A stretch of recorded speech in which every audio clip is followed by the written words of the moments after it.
ជំរាបសួរបងប្អូនទាំងអស់គ្នាក្នុង podcast ខ្លីនេះខ្ញុំសូមលើកឡើងពីបទពិសោធន៍ផ្ទាល់របស់ខ្ញុំក្នុងការទៅសិក្សានៅសាកលវិទ្យាល័យនៅក្រៅប្រទេសថ្នាក់បរិញ្ញាបត្រជាន់ខ្ពស់ដែលពេលនោះខ្ញុំទើបតែចប់ថ្នាក់បរិញ្ញាបត្របានប្រហែលជា9ខែហើយខ្ញុំបានទទួលហត្ថបកទៅសិក្សានៅសាកលវិទ្យាល័យជាតិសង្ហបុរីថ្នាក់បរិញ្ញាបត្រជាន់ខ្ពស់ក្នុងមុខជំនាញគោលនយោបាយសាធារណៈ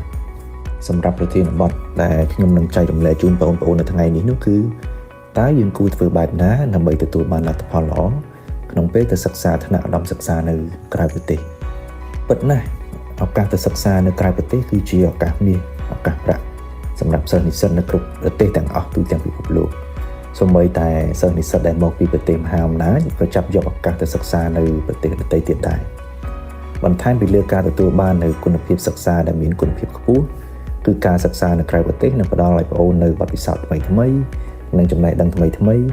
ដែលបទពិសោធន៍និងចំណេះដឹងទាំងនេះពិតជាមានតម្លៃមិនអាចកាត់ថ្លៃបានស្របពេលជាមួយគ្នានេះដែរសិស្សនិស្សិតអន្តរជាតិក៏ត្រូវសម្របខ្លួននឹងមជ្ឈដ្ឋានរស់នៅថ្មីក៏ដូចជាបរិបទក្នុងសង្គមថ្មីនិងបរិបទនៃការអប់រំថ្មីផងដែរលើនេះតើបងប្អូន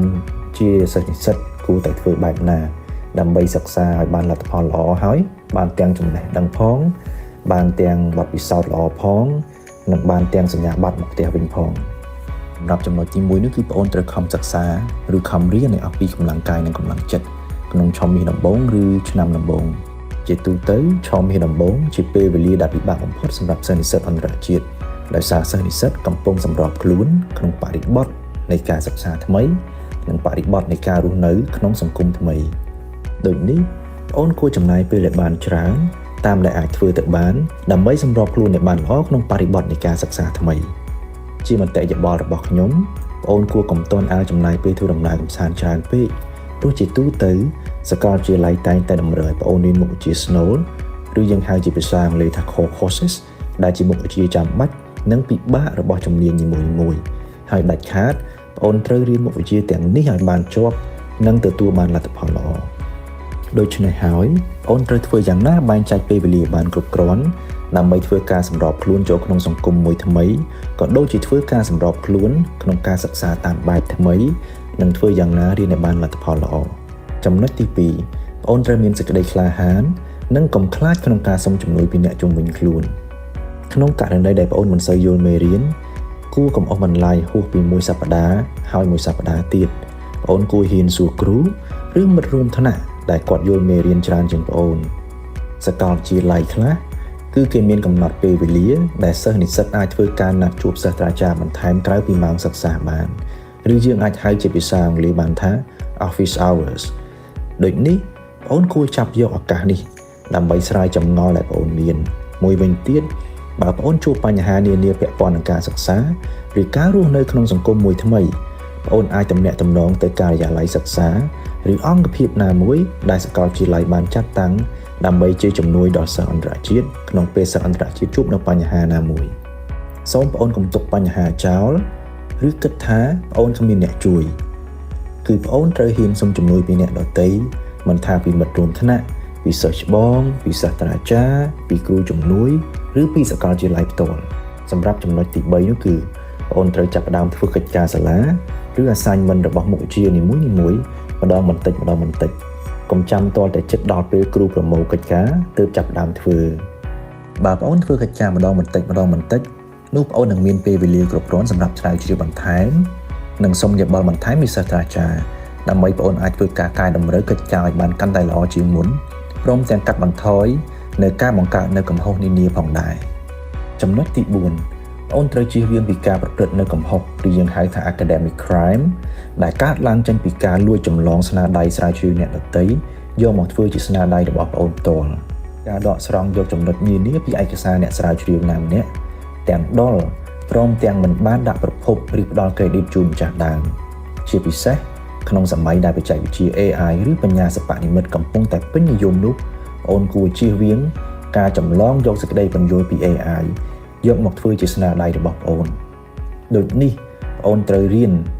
អាននៅឯកសារស្រាវជ្រាវឲ្យបានយល់ហើយត្រូវចេះចាប់យកនៅចំណុចសំខាន់មកសរសេរតាមការយល់ឃើញរបស់បងប្អូនផ្ទាល់ដោយប្រើប្រាស់ភាសាសរសេរឬពាក្យពេចន៍របស់បងប្អូនផ្ទាល់ដោយមិនចម្លងពាក្យគេទាំងស្រុង ព្រមទាំងដាក់ប្រភពនៃអត្ថបទទាំងនោះក្នុងសំណេររបស់ប្អូនឲ្យបានត្រឹមត្រូវ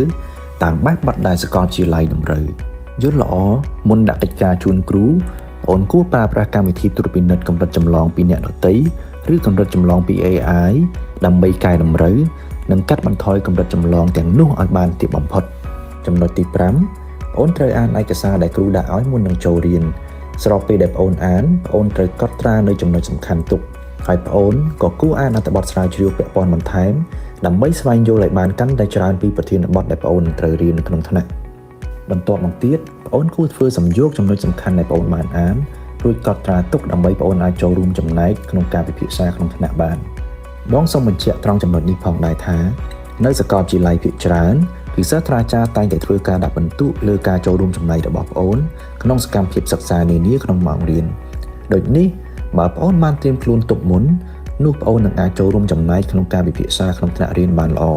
ចំណុចទី6ប្អូនត្រូវទុកពេលវេលាខ្លះដើម្បីចូលរួមក្នុងសកម្មភាពនានាដើម្បីលំហែខួរក្បាលនិងចូលរួមក្នុងសកម្មភាពបន្ថែមជាមួយសមាគមសិស្សនិស្សិតឬសាកលវិទ្យាល័យដើម្បីបង្កើតមិត្តថ្មីនិងបង្កើនជំនាញក្នុងការទំនាក់ទំនងក្នុងសង្គមផងដែរចំណុចទី7ប្អូនចាំបាច់ត្រូវថែរក្សាសុខភាពឲ្យបានល្អទាំងសុខភាពផ្លូវកាយនិងសុខភាពផ្លូវចិត្តពិតណាស់បើសុខភាពប្អូនល្អនោះប្អូននឹងមានទាំងកម្លាំងកាយនិងកម្លាំងចិត្តក្នុងការសិក្សាឲ្យបានលទ្ធផលល្អចំណុចទី8ដាច់ខាតប្អូនត្រូវគោរពតាមច្បាប់ប្រទេសគោរពវិន័យសាលា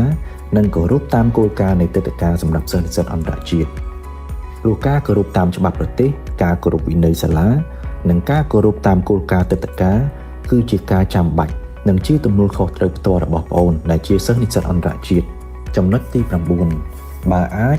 ប្អូនគួរប្រើប្រាស់ពេលវេលានៃការសិក្សានៅក្រៅប្រទេសឲ្យកាន់តែមានន័យបន្ថែមទៀតតាមរយៈការចេះប្រើប្រាស់នៅបរិក្ខារនានារបស់សាកលវិទ្យាល័យដូចជាការប្រើប្រាស់បណ្ណាល័យការប្រើប្រាស់បន្ទប់ស្វ័យសិក្សាការប្រើប្រាស់ទីលានលេងកីឡាការដើរកម្សាន្តនៅក្នុងសួនរបស់សាកលវិទ្យាល័យការប្រើប្រាស់បណ្ណាគាររបស់សាលានិងការចូលរួមក្នុងសិក្ខាសាលាដែលសាកលវិទ្យាល័យរៀបចំជាដើមចំណុចទាំង9ខាងលើជាសកម្មភាពដែលបងបានធ្វើផ្ទាល់ក្នុងពេលបងទៅបន្តការសិក្សាថ្នាក់បរិញ្ញាបត្រជាន់ខ្ពស់នៅសាកលវិទ្យាល័យជាតិសង្ខបុរីបន្ថែមពីលើនេះផងដែរចូលប្អូនរៀនឲ្យបានជាប់និងទទួលបានលទ្ធផលល្អលើគ្រប់មុខវិជ្ជាទាំងអស់ជាពិសេសប្អូនត្រូវស្វែងយល់ឲ្យបានច្បាស់ពីរបៀបដាក់បន្ទុកឬយើងហៅជាភាសាអង់គ្លេសបានថា assessment criteria ក្នុងមុខវិជ្ជានីមួយៗបងសូមជូនពរបងប្អូនដែលកំពុងតែសិក្សានៅក្រៅប្រទេសទទួលបានលទ្ធផលល្អក្នុងការសិក្សានិងអាចសម្រេចនៅបំណងប្រាថ្នានានាដែលបងប្អូនមានចំណែកបងប្អូនដែលមានបំណងចង់ទៅសិក្សានៅក្រៅប្រទេសបងសូមជូនពរបងប្អូនឲ្យសម្រេចបាននៅបំណងប្រាថ្នារបស់បងប្អូនបងសូមជម្រាបលានិងសង្ឃឹមថាបានជួបគ្នាក្នុង podcast ក្រោយៗទៀត